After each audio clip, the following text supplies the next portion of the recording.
બનાસકાંઠામાં કુદરતનો મિજાજ બદલાયો। વહેલી સવારથી જ આકાશમાં વાદળોના ડેરા।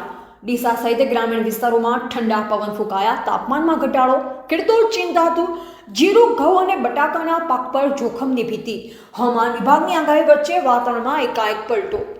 નમસ્કાર, આપ જોઈ રહ્યા છો ભારતની અસ્મિતા ન્યૂઝ। બનાસકાંઠા જિલ્લામાં ફરી એકવાર વાતાવરણમાં મોટો ઉલટફેર જોવા મળી રહ્યો છે। હવામાન વિભાગની આગાહી મુજબ આજે વહેલી સવારથી જ બનાસકાંઠાના અનેક વિસ્તારોમાં વાતાવરણ પલટાયું છે। ડીસા શહેર સહિત ગ્રામીણ વિસ્તારોમાં વહેલી સવારથી જ આકાશ વાદળછાયું બન્યું છે, જે કારણે લોકોમાં કડકડતી ઠંડી સાથે હવે માવઠાનો ભય પણ જોવા મળી રહ્યો છે। વિગતવાર વાત કરીએ તો સરહદી જિલ્લા બનાસકાંઠામાં આજે સૂર્યોદયની સાથે સૂર્યનારાયણના દર્શન દુર્લભ બન્યા છે। ડીસા અને તેની આસપાસના ગ્રામ્ય વિસ્તારોમાં ઠંડા પવન ફૂંકાઈ રહ્યા છે। આ બદલાયેલ હવામાનના કારણે સૌથી વધુ ચિંતા જગતનો તાત એટલે કે ખેડૂતોમાં જોવા મળી રહ્યો છે।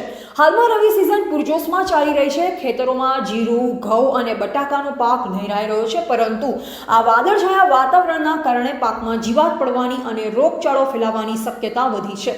વાદળછાયા વાતાવરણના કારણે જીરુના પાકમાં ચકલી, કાળી મચ્છીનો રોગ આવવાનો ડર છે।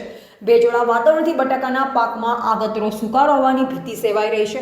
ઠંડા પવન અને જો વરસાદ પડે તો ઘઉંનો પાક આડો પડી જવાની શક્યતા છે।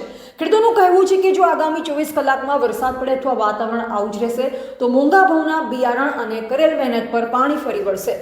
હવામાન વિભાગના જણાવ્યા અનુસાર વેસ્ટર્ન ડિસ્ટર્બન્સના કારણે આ ફેરફાર જોવા મળ્યો છે। ખેડૂતોને સલાહ આપવામાં આવે છે જો પાક તૈયાર હોય તો તેને સુરક્ષિત સ્થળે ખસેડવો અને કૃષિ વૈજ્ઞાનિકોની સલાહ મુજબ જ દવાનો છંટકાવ કરવો। હાલ તો બનાસકાંઠાના આકાશમાં કાળા ડિબાંગ વાદળો છવાયેલ છે। હવે જોઈ રહે છે કે કુદરત મહેરબાન થાય છે કે પછી ખેડૂતોની માઠી દશા બેસે છે।